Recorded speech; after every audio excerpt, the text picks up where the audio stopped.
no prison. Good evening, I'm Keith Radford. And I'm Kathy Brock. Now the search is over. Dallas, one of the 10 most wanted criminals in the nation, is in federal custody tonight.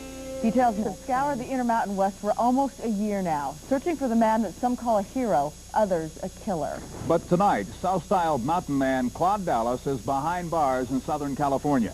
KUTV's Brian Schiffer has been covering the story, and he's here now with a report. Brian?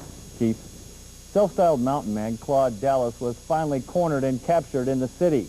Dallas was arrested by FBI agents outside a convenience store in Riverside, California this afternoon. Dallas had vowed not to be taken alive, but he surrendered without a fight.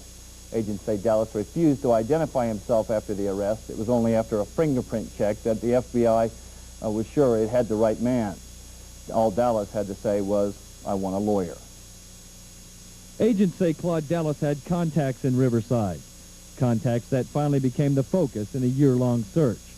Last March, Dallas slipped away from a group of inmates who were returning from a visiting area at the Idaho State Prison.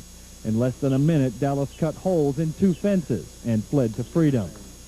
Dallas's trail was hot for a few weeks. It led authorities to the high desert in Nevada. Dallas had support there and friends, but the trail would turn cold. Months of frustration would follow. Those who lost the convicted killer are glad to see him back behind bars. Claude's a dangerous person. Glad to see that he's back in custody and evidently done without anybody getting hurt. Dallas became an outlaw folk hero in 1981 after a bloody shootout with 2 Idaho game wardens.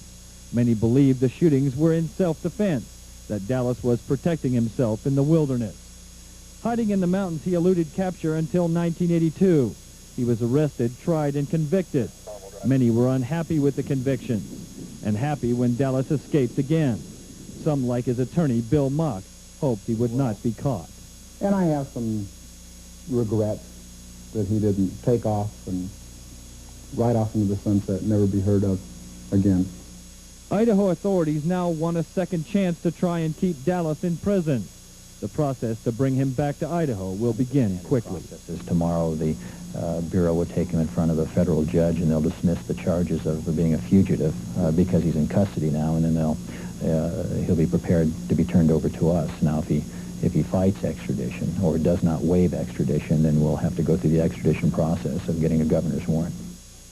Idaho authorities believe Dallas may waive extradition and return to Idaho without a court battle.